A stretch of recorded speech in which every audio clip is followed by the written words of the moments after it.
పేతురు రాసిన మొదటి పత్రిక 5వ అధ్యాయము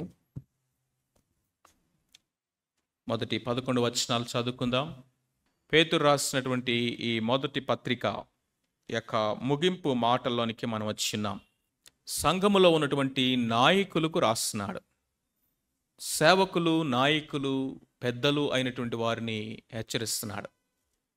ఎందుకంటే అలాంటి పరిస్థితుల్లో సంఘానికి మాదిరిగా ఉండి వారిని బలపరిచి ఆదరించి చెదిరిపోకుండా కాపాడాల్సినటువంటి బాధ్యత వీరి మీద ఉంది. కాబట్టి లాస్ట్ బట్ నాట్ లీస్ట్ అన్నట్టుగా now he's bringing the most important group of the people, the leaders. వారికి ఇచ్చేటువంటి హెచ్చరికలు చూడండి. సో మొదటి 4 వచనాలు కనుక మనం చూసినట్లయితే, how to be a good shepherd, ఏ విధముగా ఒక మంచి కాపరిగా దేవుడు అప్పగించినటువంటి మందకు మనము నాయకులుగా ఉండగలము. ఇక్కడ కాపరి అన్నప్పుడు, పెద్ద అన్నప్పుడు, నాయకులు అన్నప్పుడు సంఘములో ఉన్నటువంటి ఏదో ఒకరో ఇద్దరు గురించో దేవుడు మాట్లాడుతున్నాడులే, మనకు కాదులే అనుకోబాకండి. అంటే బాధ్యతాపరులైనటువంటి ప్రతి ఒక్కరి గురించి కూడా ఈ మాటలు ఆయన చెప్తా ఉన్నాడు. అంటే మనం ఒకరికి ఒకరు అవయవాలై ఉన్నాము, ఒకరికి ఒకరు మనము సహోదరులమై ఉన్నాము, ఏక కుటుంబముగా దేవుడు మనల్ని చేశాడు. ఒక మందగా, దేవుని యొక్క మందగా ఆయన మనల్ని పిలిచాడు, సమకూర్చాడు. కాబట్టి we have the responsibility for one another. ఒకరి పట్ల ఒకరికి మనకు బాధ్యత ఉంది. ఒకరి యొక్క క్షేమాభివృద్ధి విషయమై ఒకరు మనము బాధ్యతాపరులుగా ఉన్నాం. కాబట్టి మనము ఏ విధముగా మనము ఒకరితో ఒకరము సంబంధం కలిగిన వారుగా సహవాసంలో ఉంటా ఉన్నామనేది చాలా ప్రాముఖ్యమైనది. దేవుడు అప్పగించినటువంటి బాధ్యతను నెరవేర్తించినటువంటి ఒక బాధ్యతాపరునటువంటి సహోదరుడిగా, సహోదరిగా నేను ఉండాలంటే మొట్టమొదటిది ఏంటంటే చూడండి, తోటి పెద్దను, క్రీస్తు శ్రమలను గూర్చిన సాక్షిని, బయలుపరచబడబో మహిమలో పాలివాడనైన నేను మీలోని పెద్దలను హెచ్చరించున్నాను. 3 విషయాలు తన ఓన్ ఐడెంటిటీ గురించి చెప్తున్నాడు. How he is introducing about himself. తన గురించి తాను ఏ విధంగా చెప్పుకున్నాడంటే, నేను అపోస్తులుడిని అంటలా, లేకపోతే అపోస్తులుగా పిలవడిన 12 మందిలో నేను ప్రముఖుణ్ణి అని చెప్పట్లా, లేకపోతే నేను అది, నేను ఇది అని ఏవి కూడా గొప్పలు చెప్పుకోకుండా ఆయన ఏమంటున్నాడంటే పెద్దలతో మాట్లాడుతూ తోటి పెద్దను అంటున్నాడు, మీలో ఒకరిని అంటున్నాడు, మీలో ఒకటిగా నేను నీతో మాట్లాడుతున్నాను అంటున్నాడు. రెండవది కనుక మనం చూసినట్లయితే క్రీస్తు యొక్క శ్రమలను గురించి సాక్షిని అంటున్నాడు. అంటే యేసుక్రీస్తు ప్రభువారి యొక్క శ్రమలను, ఆయన సిలువను ప్రత్యక్షంగా చూసిన వ్యక్తి దానికి సాక్షిగా ఉన్నాడు. విట్నెస్, సాక్షి అనేటువంటి మాటకి గ్రీక్ భాషలో హతసాక్షి అనేటువంటి భావం వచ్చే మాట రాయబడింది, మార్టూస్. ఆ మార్టూస్ అనేటువంటి వర్డ్లో నుంచి మార్టైర్, హతసాక్షి అనేటువంటి ఇంగ్లీష్ వర్డ్ వచ్చింది. అంటే క్రీస్తు ప్రభు యొక్క శిలువ శ్రమలని చూసినటువంటి వీరందరూ కూడా ప్రభు కొరకు హతసాక్షులుగా అయ్యారు. నేను is a direct witness of the cross of Christ and the resurrection of Jesus Christ. యేసుక్రీస్తు ప్రభువారి యొక్క పునరుద్ధానానికి, ఆయన మరణానికి వీరు ప్రత్యక్ష సాక్షులుగా ఉన్నట్లుగా ఆయన చెప్తున్నాడు. 3వది కనుక చూసినట్లయితే బయలుపరచబడబో మహిమలో పాలివాడను. శ్రమల్లో నేను పాలివాడను, శ్రమలకు ప్రత్యక్ష సాక్షిని, రాబోయే మహిమలో మీతో కూడా కలిసి నేను పాలివాడను. ఈ 3 మాటల్లో మనకి ఏం అర్థమవుతుంది అంటే, ఎవరైతే ఈ విధమైనటువంటి పర్సనల్ ఎక్స్పీరియన్స్ కలిగిన వారుగా ఉంటారో వారు మాత్రమే ఇతరులను నడిపించగలిగేటువంటి వారుగా ఉంటారు. వాట్ ఐ మీన్ దాట్, నువ్వు ఒక పెద్దగా లేకపోతే నువ్వు ఇతరుల్ని నడిపించలేవు. నువ్వు క్రీస్తు ప్రభు యొక్క శిలువ శ్రమలకు ప్రత్యక్ష సాక్షిగా నువ్వు లేకపోతే, ఆ శ్రమల్లో నువ్వు పాలివారి కాకపోతే, శ్రమల్లో ఉన్నటువంటి వారిని నువ్వు ఆదరించలేవు. దేవుని గురించినటువంటి, ఆయన మహిమను గురించినటువంటి నిరీక్షణ కలిగిన వారుగా నువ్వు లేకపోయినట్లయితే భవిష్యత్తులో ఉన్నటువంటి సంఘం యొక్క నిరీక్షణ కొరకు ప్రజలను నువ్వు, సంఘాన్ని నువ్వు ఆదరించి ప్రోత్సహించలేవు. అంటే మనం ఏదైతే అనుభవించలేదో అది ఇతరులకు మనం అందించలేము. ఇక్కడ అంటున్నాడు, నేను కూడా క్రీస్తు ప్రభు యొక్క శిలువ శ్రమలను దగ్గరుండి చూసినటువంటి సాక్షిని, ఆయన యొక్క శ్రమలలో పాలువాడవుతున్నటువంటి వారిని. నేను కూడా తోటి పెద్దలుగా ఉన్నటువంటి మీకు ఈ మాటలు రాస్తా ఉన్నాను అని చెప్తా ఉన్నాడు. జాన్ మ్యాక్స్వెల్ అనేటువంటి దైవజనుడు రాశాడు, చాలా మంది లీడర్స్ అట ఈ భూమి మీద, ప్రత్యేకంగా క్రైస్తవ సంఘాల్లో కూడా ఎలా ఉంటారంటే ఈ ట్రావెల్ ఏజెంట్స్ లాగా ఉంటారట. ఆ ట్రావెల్ ఏజెంట్స్ ఏం చేస్తారంటే వాళ్ళ జీవితంలో ఎన్నడూ వెళ్ళనటువంటి ప్లేసులకి అనేక మందిని పంపిస్తూ ఉంటారట. వాళ్ళు అమెరికా ఎప్పుడు వెళ్ళరు, కానీ అమెరికాకు చాలా మందిని ఎక్కడి నుంచి ఏం చేస్తుంటారు, ట్రావెల్ ఏజెంట్స్ పంపిస్తూ ఉంటారు. కులు మనాలి ఎప్పుడు వెళ్ళరు, కానీ కులు మనాలి ఫోటోలు చూపిస్తారు, అవి చూపిస్తారు, ఇవి చూపిస్తారు, భూమి మీద స్వర్గం లాగా ఉంటుంది, మీరు అందరూ వెళ్ళండి, అక్కడ అది ఉంటుంది, ఇక్కడ ఉంటుంది అని చెప్తారు. కానీ దే నెవర్ హ్యాడ్ బీన్, వాళ్ళు ఎప్పుడు అక్కడికి వెళ్ళి ఉండరు, కానీ అనేక మందిని పంపిస్తారనమాట. సో అది ఏంటంటే అనుభవం అనేది వాళ్ళకి లేదు. ఇక్కడ పేతురు భక్తుడు అలా లేడు. తోటి పెద్దనైన నేను పెద్దలకు రాస్తున్నాను అంటున్నాడు.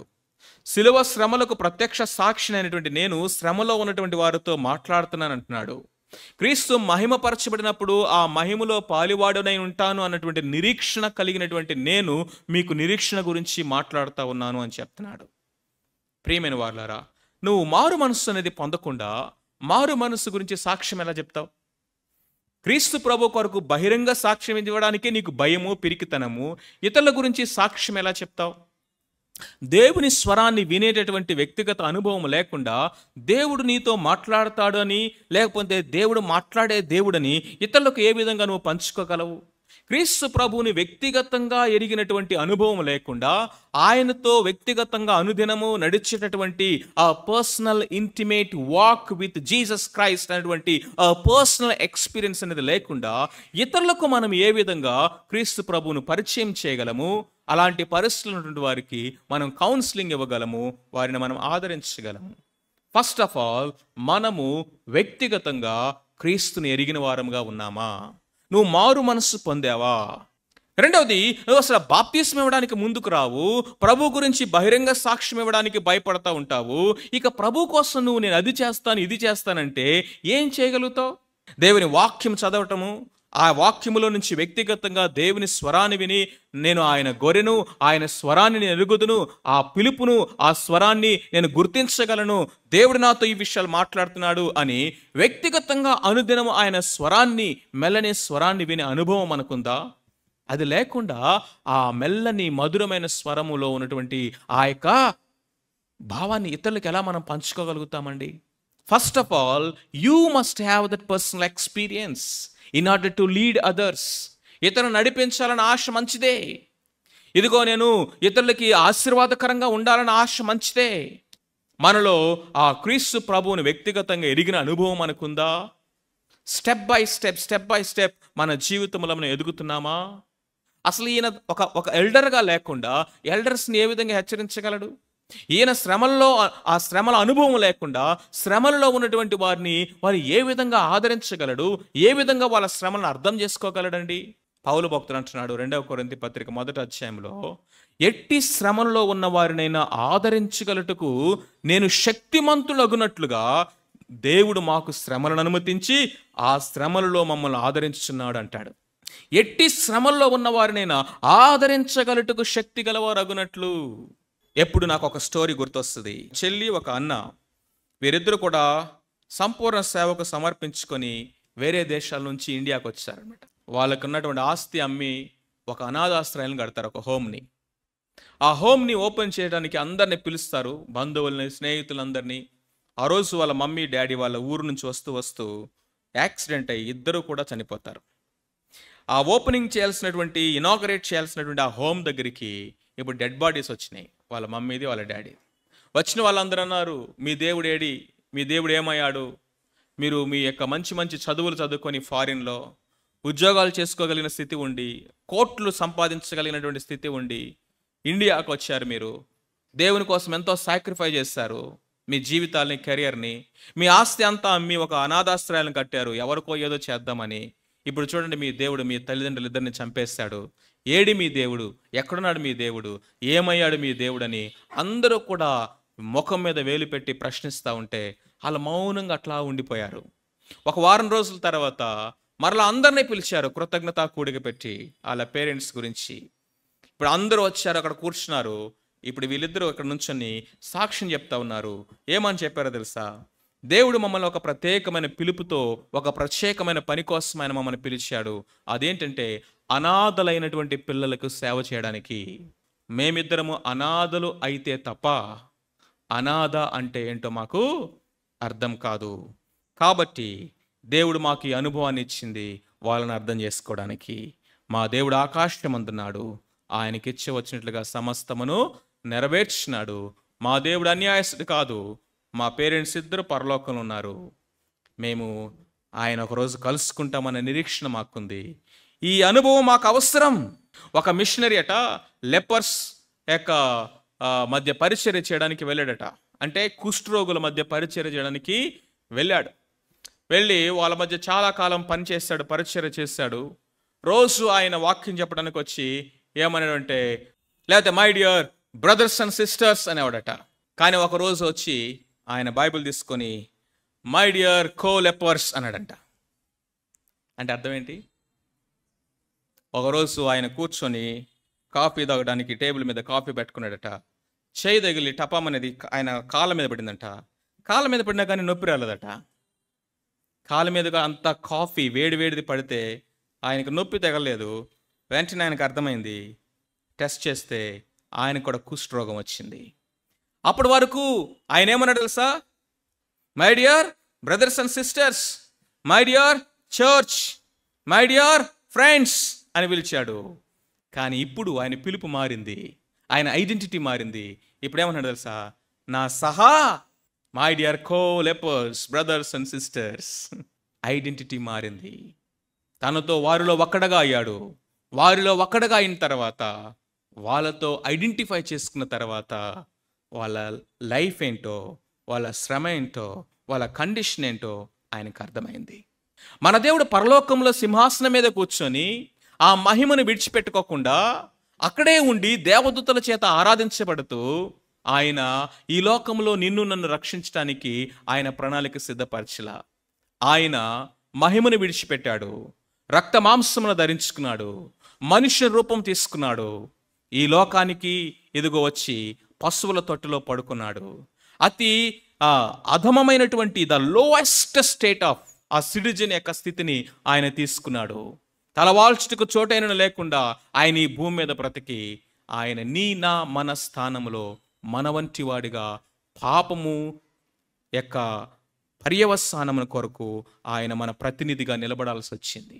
అందుకనే బైబిల్ ఏం చెప్తుందో తెలుసా? మన ఈ గొప్ప ప్రధాన యాజకుడు, ఆకాశ మండలము గుండా ఎక్కి వెళ్ళినటువంటి ఈ గొప్ప ప్రధాన యాజకుడు మనతో సహానుభావము లేనివాడు కాదు. మనతో సహానుభావము లేనివాడు కాదు. మన వలె అన్ని విషయంలో ఆయన శోధించబడినను పాపము లేనివాడుగా ఉన్నాడు. మన వలె అన్ని విషయంలో పరీక్షించబడ్డాడు. మరణము పరీక్షించింది, పేదరికము పరీక్షించింది, ఈ లోకంలో నుండి మనుషులు వాళ్ళ మాటలు పరీక్షించబడి, అవమానము, నింద, శ్రమ, ఈ లోకములో నువ్వు ఎదుర్కొంటున్నటువంటి ప్రతి విధమైనటువంటి పేదరికము, దారిద్రత అన్నీ కూడా ఆయన పరీక్షించినట. He was tested in every area of life as you are being tested, but without sin. పాపము లేనివాడుగా ఆయన నిలబడ్డాడు. కాబట్టి సమయోచితమైన సహాయం కొరకు కృప పొందినట్లుగా ధైర్యముతో ఈ కృపాసనం దగ్గరికి మనం వెళ్దాం. ఎందుకయ్యా అంటే he identified himself with you and me. ఇక్కడ పీటర్ ఏమంటున్నాడంటే, తోటి పెద్దను, క్రీస్తు యొక్క శ్రమలను గూర్చినటువంటి సాక్షిని, బయలుపరచబడబో మహిమలో నేను పాలివాడను. What we see here is Peter is identifying himself with the believers there. ప్రియమైన వారులారా, మన యొక్క జీవితంలో వ్యక్తిగతంగా ఈ యొక్క పర్సనల్ అనుభవం మనకు లేకుండా మనం ఇతరులకు ఏ విధముగానూ ఉపయోగపడలేము. రెండవదిగా కనుక మనం చూసినట్లయితే 2వ వచనం నుండి 3వ వచనం వరకు ఒక మంచి కాపరిగా, మంచి నాయకుడిగా, క్రీస్తును పోలినటువంటి ఆ యొక్క కాపరిగా you should have a loving concern for God sheep. మొట్టమొదటిది, you should have a personal experience are a good shepherd. రెండవది, దేవుని యొక్క మంద విషయమై ప్రేమతో కూడినటువంటి ఆ యొక్క శ్రద్ధ, కన్సర్న్ కావాలి. మొట్టమొదటిగా కనుక మనం చూసినట్లయితే ఇక్కడ ఏమంటే బలిమి చేత కాక దేవుని చిత్త ప్రకారము ఇష్టపూర్వకముగాను. ఏ విధముగానట? ఎవరు బలవంతం చేయరు దేవుని పని కోసం. గుర్తుపెట్టుకోండి. నువ్వెందుకు ఇది చేయలేదు అని ఎవడు నిన్ను బలవంతంగా ప్రశ్నించడు. You are committed to God. కాబట్టి మనము దేవునికిని దేవుడు అప్పగించినటువంటి ఆ యొక్క సంఘానికి మనము నమ్మకమైన వారుగా ఉండాలి. ఇష్టపూర్వకముగా దేవుని యొక్క పట్ల ఉన్నటువంటి ప్రేమతో చేసేది బలిమి చేత కాక. రెండవది దుర్లాభ అపేక్ష, కవర్చియస్నెస్. అంటే నాకేమి దొరుకుతుంది అనేటువంటి మైండ్ మనలో ఉండకూడదు. ఈ మాటల్ని జాగ్రత్తగా గమనించినట్లయితే పేతురు యొక్క పర్సనల్ యొక్క అనుభవంలో నుంచి ఈ మాటలు రాస్తున్నట్టుగా మనకు అర్థమవుతా ఉంది. తన యొక్క జీవితంలో కూడా మనం కనుక చూసినట్లయితే ఏమన్నాడు ప్రభుతోటి? మేము సమస్తమును విడిచి మిమ్మల్ని వెంబడించున్నాము, మాకేమి దొరుకును అన్నాడు. వచ్చి సమస్తమును విడిచి మిమ్మల్ని వెంబడించున్నాము, అయితే మాకేమి దొరుకును? Look at his mind. ఒక యవనస్తుడు వచ్చాడు, నిత్య జీవమునకు వారసుడు నేనేం చేయాలని అడిగాడు. నీ ఆస్తి నమ్మి బీదలకు ఇచ్చి నన్ను వెంబడించుము, పరలోకమందు నీకు ధనము అధికమగును అని చెప్పగానే ఈయన ముందు మాట మర్చిపోయాడు, తర్వాత మాట పట్టుకున్నాడు. తర్వాత మాట ఏంటి? పరలోకమందు నీ ధనము అధికమగను. అరే వీడు ఇప్పుడు వచ్చి ఏదో ఆయన అడిగితే వీడికి పరలోకములో ధనం అధికమవుతుందని చెప్తున్నాడు. వీడు ఏం విడిచిపెట్టలేదు ఇంతవరకు. మేమైతే సమస్తమును విడిచిపెట్టి వచ్చి ఎన్ని సంవత్సరాలు అయింది?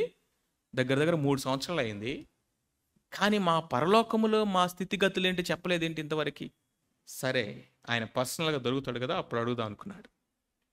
అతను వెళ్ళిపోయిన తర్వాత యేసు ప్రభువు పర్సనల్గా ఉన్నప్పుడు వచ్చాడు, ప్రభువా ఇంతకు మా సంగతి ఏంటి? మేము సమస్తమును విడిచి మిమ్మల్ని వెంబడించితిమి కదా, నాకేమి దొరుకును? Profit based mind set.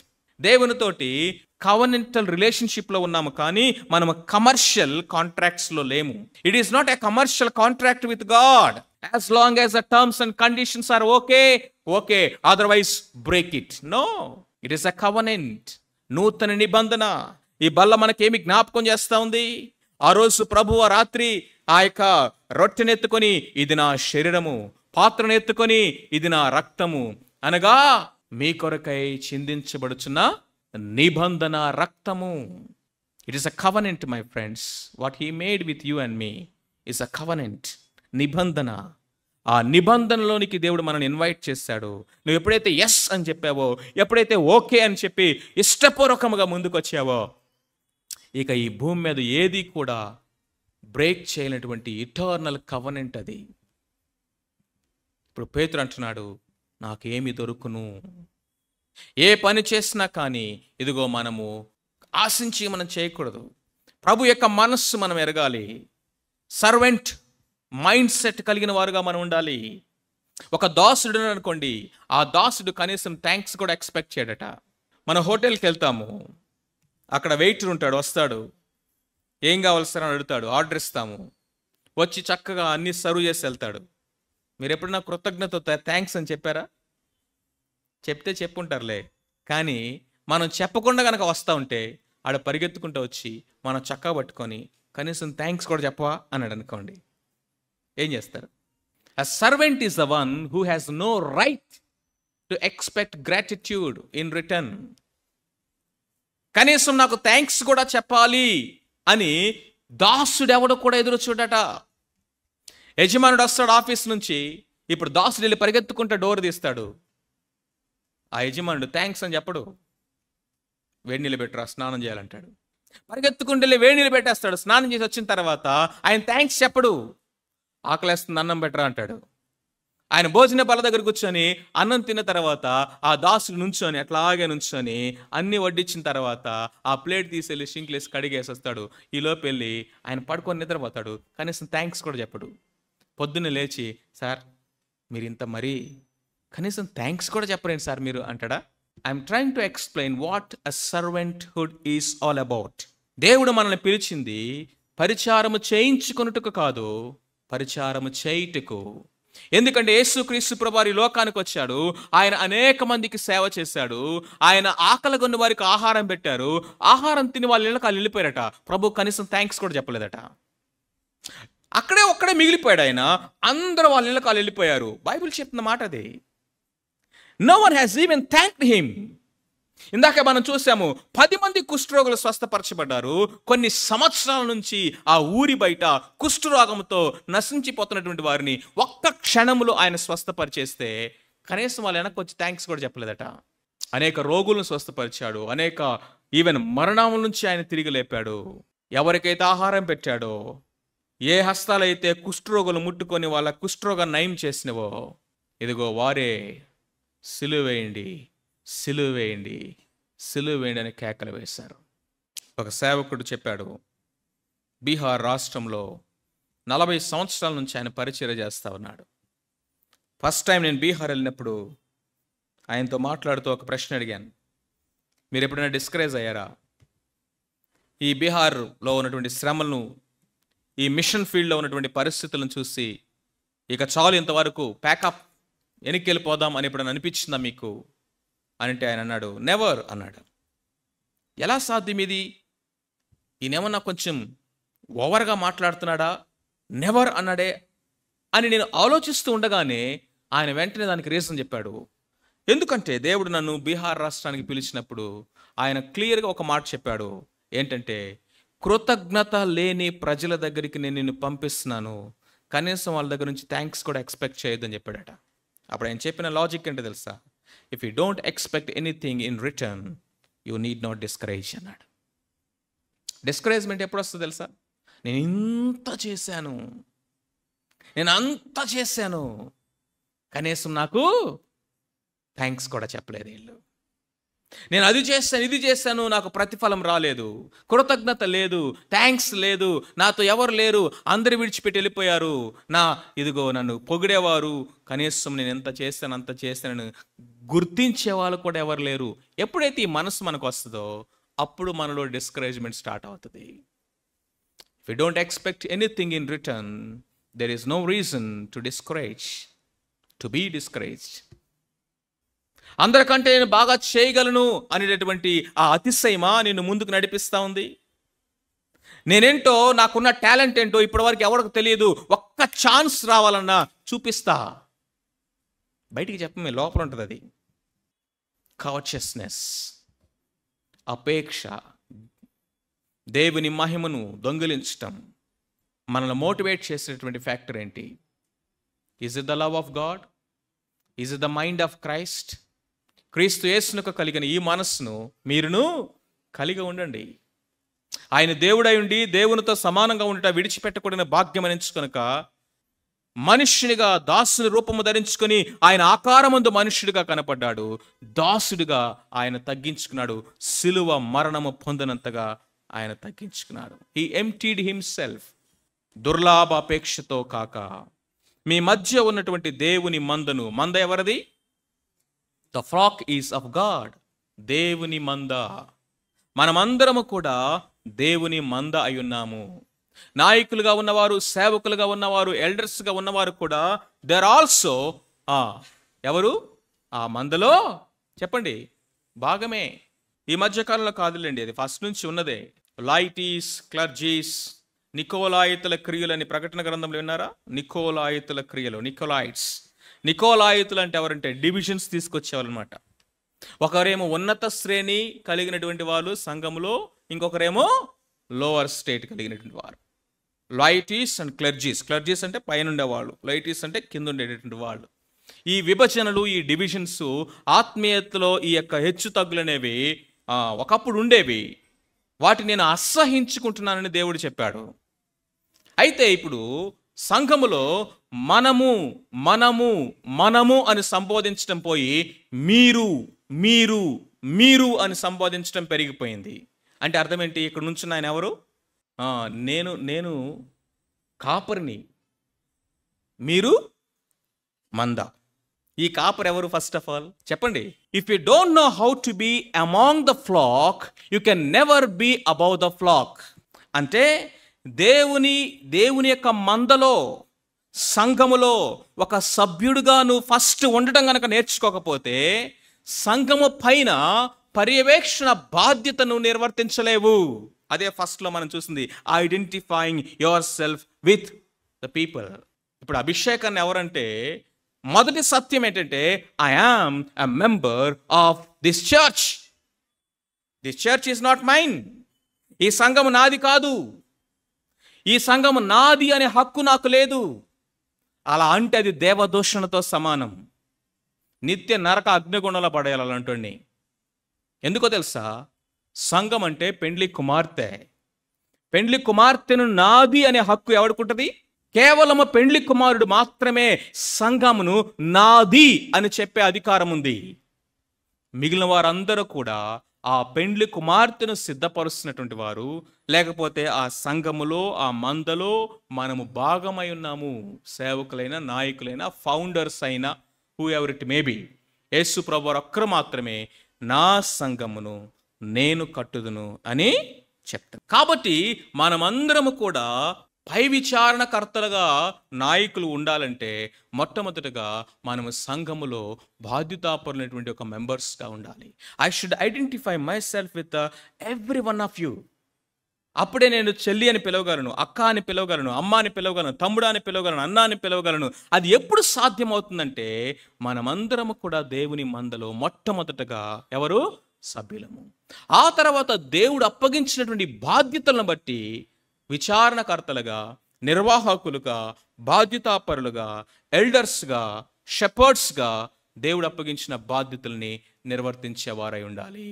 So కాబట్టి మీకు లేకపోతే ఈ ప్లేస్కి భౌతికమైన దూరమే తప్ప ఆత్మీయంగాను, సంబంధపరంగాను, స్థాయి పరంగాను ఏ విధమైనటువంటి భేదము, తారతమ్యములు ఉండడానికి వీలు లేదు. పై విచారణ చేసేటటువంటి బాధ్యత దేవుడు ఇచ్చాడు కాబట్టి ఆ బాధ్యతను బట్టి, ఆ రెస్పాన్సిబిలిటీని బట్టి, భారాన్ని బట్టి, ప్రేమను బట్టి, కన్సర్న్ బట్టి గద్దింపు ఉంటుంది, మందలింపు ఉంటుంది, కొన్నిసార్లు ప్రోత్సాహము ఉంటుంది. కానీ అబవ్ ఆల్ ఏంటంటే ఇక్కడ చెప్తా ఉన్న మాట ఏంటంటే, దేవుని మందను పై విచారణ చేయండి, కాయండి. 3 బాధ్యతలు చెప్పాడు. ఆ 3 బాధ్యతలు ఏంటంటే, ఫస్ట్ ఫీడ్. దేవుని యొక్క వాక్యముతోటి ఇదిగో దేవుని యొక్క మందను మేపేవారుగా ఉండాలి. మందను మేపేటటువంటి బాధ్యత కేవలం ఒక సేవకుడిది మాత్రమే కాదు. ఎల్డర్స్ అన్న మాటకు అర్థం ఏంటంటే షెపర్డ్స్, బిషప్స్, ఎల్డర్స్, ఓవర్సియర్స్, ఈ అన్నిటికీ కూడా మూల భాషలో ఒకటే అర్థం. ఇప్పుడు పేతురు అపోస్తులుడు కదా, అపోస్తులు అనే పేతురు ఇక్కడికి వచ్చి ఏమంటున్నాడు? తోటి పెద్దను. I'm also an elder in the church. Elder అన్న మాటకు అర్థము బిషప్, బిషప్ అన్న మాటకు అర్థము ఓవర్సియర్.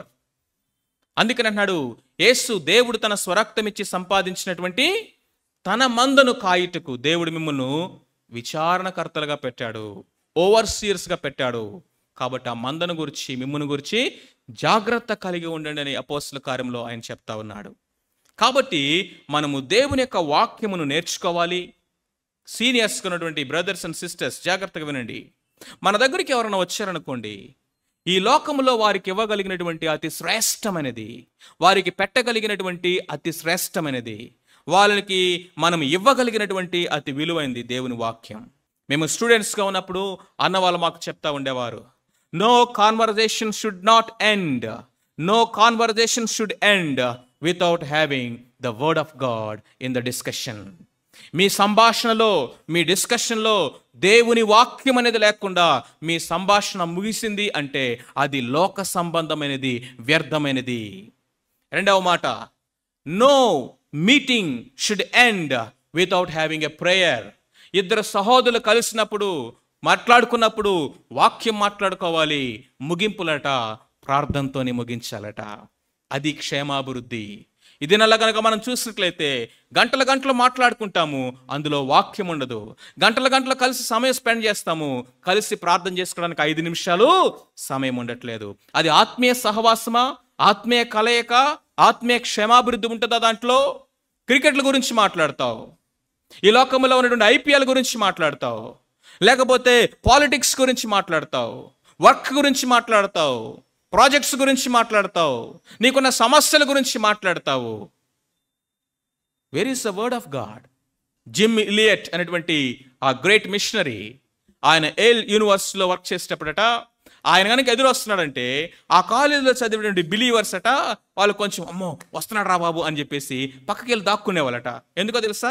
తనకు కనబడినటువంటి వారందరినీ 2 ప్రశ్నలు అడిగేవాడట. మొదటి ప్రశ్న ఏంటో తెలుసా? ఈరోజు నువ్వు దేవునితో మాట్లాడావా అని అడిగేవాడట. ఈరోజు నువ్వు దేవునితో మాట్లాడావా అని అడిగేవాడట.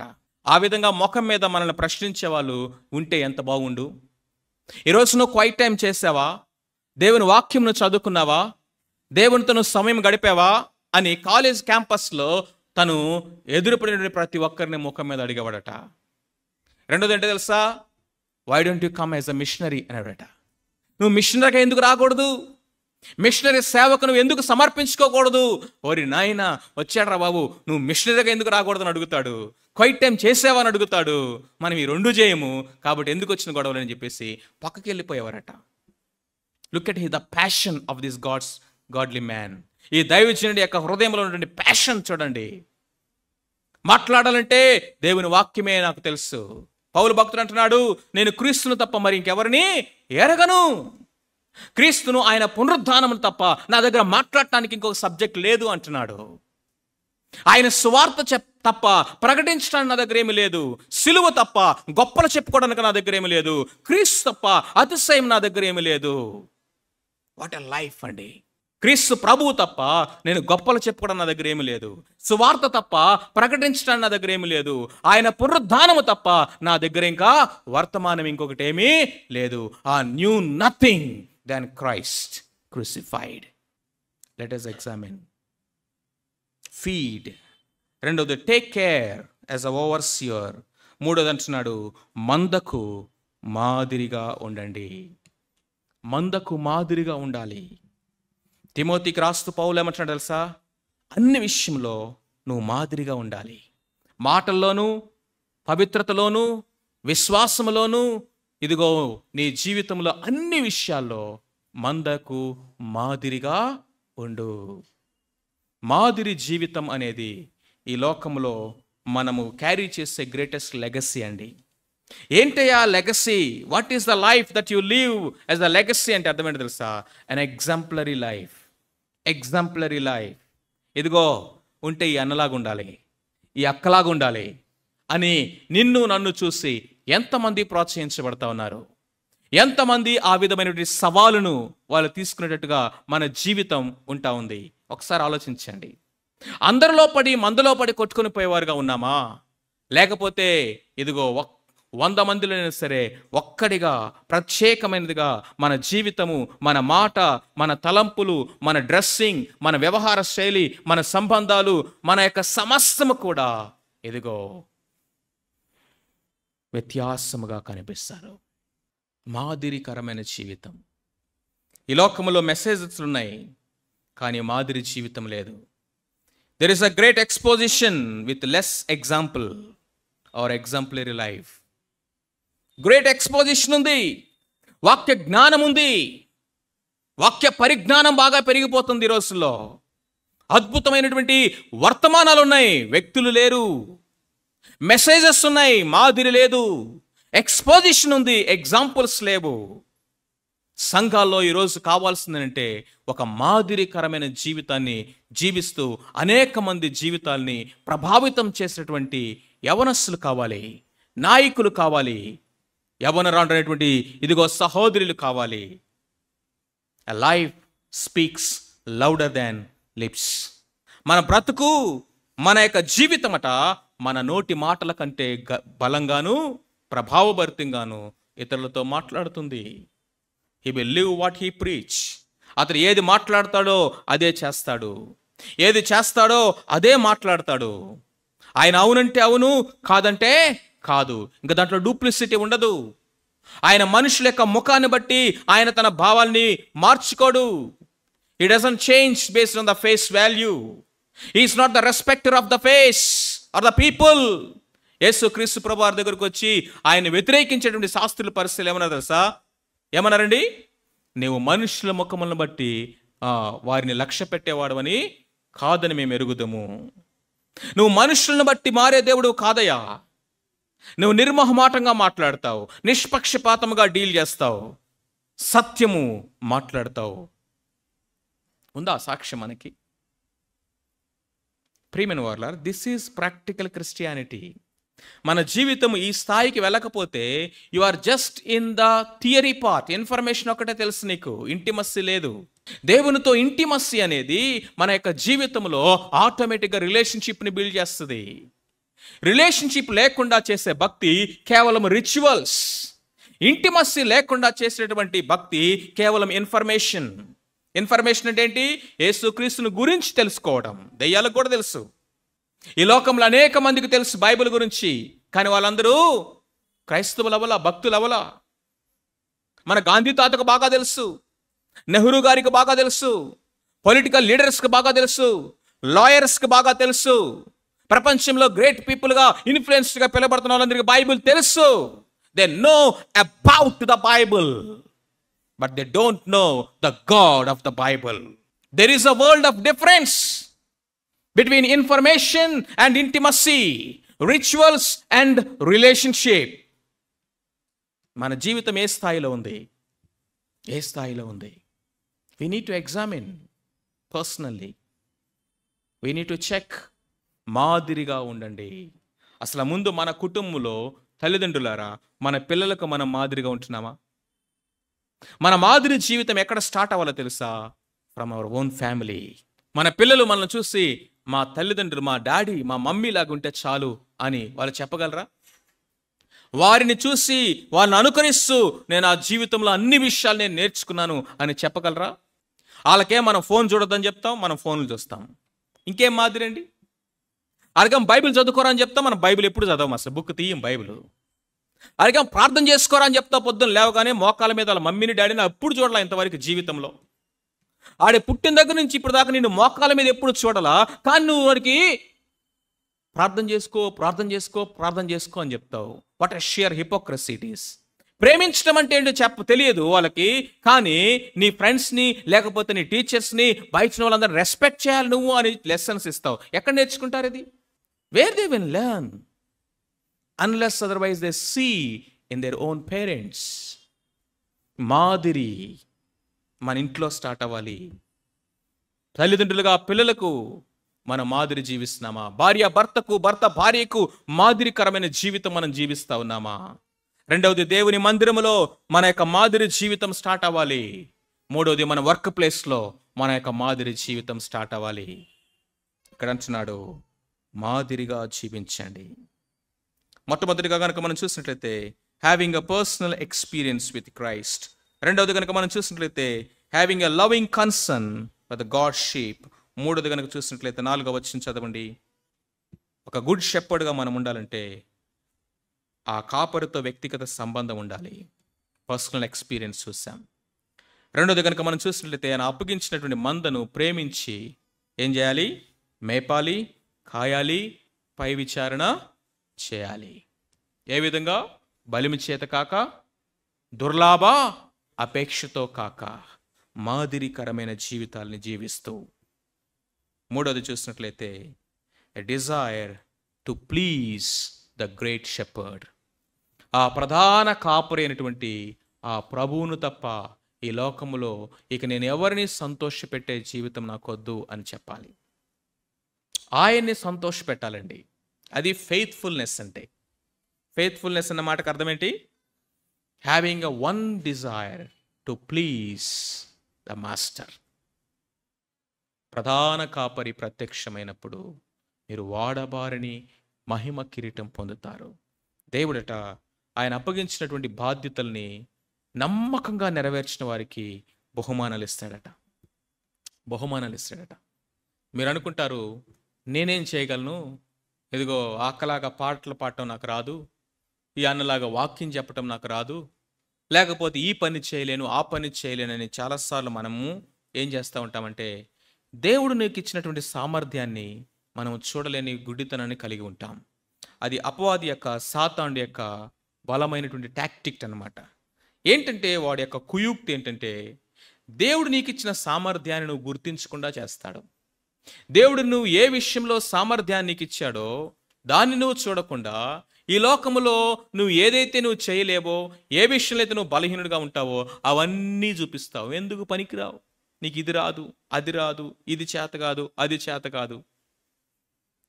పాయింట్ ఏంటంటే నీకేమి చేతవను, ఏ విషయంలో దేవుడు నీకు కృప ఇచ్చాడు దాన్ని పట్టుకో. ఉపచారం చేసే ఆ యొక్క కృపనిచ్చాడా? హాస్పిటాలిటీ అనేటువంటి కృపనిచ్చాడా దేవుడు?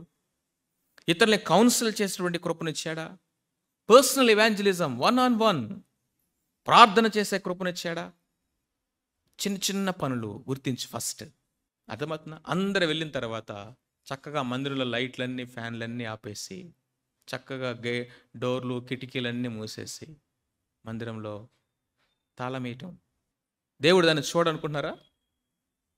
అందరూ రాకముందే చక్కగా వచ్చి బాటిల్స్ అన్నీ ఫిల్ చేసి వాటర్ నింపి చక్కగా వాటర్ బాటిల్స్ అన్నీ పెట్టేయటం పరిచర్య కాదనుకుంటున్నారు? అది అందరూ భోజనం చేసి వెళ్ళిపోతారు. ఎవరు ఆకలి వాళ్ళకి, ఎవరు తొందర వాళ్ళకి ఒక 1/2 hour టైం తీసుకొని ఆ వెసల్స్ అన్నీ క్లీన్ చేయటం పరిచర్య కాదంటారా? పరిచర్య అంటే ఇక్కడ పట్టుకుని నుంచోవాలి, మైక్ ఒకటి కావాలి, స్టేజ్ ఒకటి కావాలి, అదే పరిచర్య అంటే. మీకు తెలియదు, ఇది లీస్ట్ పరిచర్య. ఇది in the shepherding ministry. Shepherding ministry, pastoral ministry అంటే ప్రీచింగ్ ఒకటే కాదు. మందిరంలో, దేవుని సంఘములో అనేక రకాల పరిచర్యలు ఉన్నాయి. Where you are good at, దేవుడు నీకు అప్పగించినటువంటి ఆ మినిస్ట్రీ ఏంటి, దేవుడు నీకు ఇచ్చినటువంటి సామర్థ్యం ఏంటి, ఆ కృప ఏంటి? Come out, be excel in that. సంఘము ఏది వర్ధిల్లుతుందో తెలుసా? ఏది వైబ్రెంట్గా ఉంటుందో తెలుసా? ఏ సంఘములో ప్రతి విశ్వాసి శిష్యురాలుగా ఎదుగుతారో తెలుసా? ఏ సంఘములో అయితే ప్రతి ఒక్క సభ్యుడు కూడా వారి వారి యొక్క కృపను, దేవుడు అనుగ్రహించిన సామర్థ్యాలను గుర్తించి అందరూ యాక్టివ్గా ఉంటారో, that church is a church with full of disciples. ఇక నామకార్థత అనే దానికి చోటు ఉండదు అక్కడ. ఐడెంటిటీ క్రైసిస్ అనే దానికి చోటు ఉండదు అక్కడ. అందరూ కూడా బిజీగా ఉంటారు, అందరూ కూడా బాధ్యతాపరులుగా ఉంటారు, అందరూ కూడా వారి వారి పనులు చేస్తూ ఉంటారు. ఎవడు చెప్పాల్సిన అవసరంలా, ఎవడు బలంగా తోయాల్సిన అవసరంలా. Each and every one of us is an instrument in the hand of God. Do you know what you are called for? Do you know what is your grace? The gift which God has given. And one day we have to give account for that. దాన్ని వాడకపోతే, దాని కనుక నువ్వు పాడు చేస్తే దేవుని ముందు నిలబడి ఒకరోజు దానికి లెక్క చెప్పాలి. నేను నీకు ఈ సామర్థ్యాన్ని ఇచ్చాను, ఏం చేశావు? నేను నీకు ఈ కృపనిచ్చావు, ఏం చేశావు? ప్రత్యేకంగా ఇదిగో ఆ కుక్కట్పల్లి చర్చ్లో ఎవరికి లేనటువంటి ఆ ప్రత్యేకమైన గిఫ్ట్ని ప్రత్యేకంగా నేను నీకు ఇచ్చాను. ఎందుకంటే నీ ద్వారా అందరినీ ఆశీర్వదించాలని. My dear brothers and sisters, listen to this. దగ్గర 20 సంవత్సరాల క్రితం నేను ప్రభువుని అడిగాను. ప్రభు దగ్గర ప్రార్థన చేశాను. ప్రభువా, నువ్వు నాకు ఇచ్చిన గ్రేస్ ఏంటి? నువ్వు నాకు ఇచ్చినటువంటి ఆ కృప ఏంటి? ఏ విధముగా నేను ఇదిగో సంఘానికి క్షేమాభివృద్ధిని కలుగు చేయాలి? How can I serve people? How can I serve people? ఏ విధంగా నేను సేవ చేయాలి? ఏ విధముగా అనేక మందికి నేను సేవ చేయాలి అంటే ఆయన చెప్పినటువంటి మాట ఏంటి తెలుసా? బోధించేటటువంటి కృప నేను నీకు ఇచ్చాను, దాన్ని ప్రజ్వలింపచేయి అని చెప్పాడు దేవుడు. నేను సేవకుడిగా, ఫుల్ టైం సేవకుడిగా వాక్యం బోధిస్తూ ఉంది 13 సంవత్సరాల నుంచి. కానీ అంతకుముందు 7 సంవత్సరాల క్రితమే తెలుసు దేవుడు నాకు అప్పగించినటువంటి కృప ఏంటో. Singing is not my grace. I know it for sure. I cannot excel in that. నడిపించాలి కాబట్టి నడిపించడం, అంతేగాని పాటలు పాడటం నా కృప కాదు. నాకు అది తెలుసు ఫస్ట్ నుంచి. నేను ఏ విషయంలో బలహీనుడో నాకు తెలుసు. ఎక్కడ నా సహోదరుడు నాకు అవసరమో నాకు తెలుసు. ఎవరి మీద నేను డిపెండ్ అవ్వాలో నాకు తెలుసు.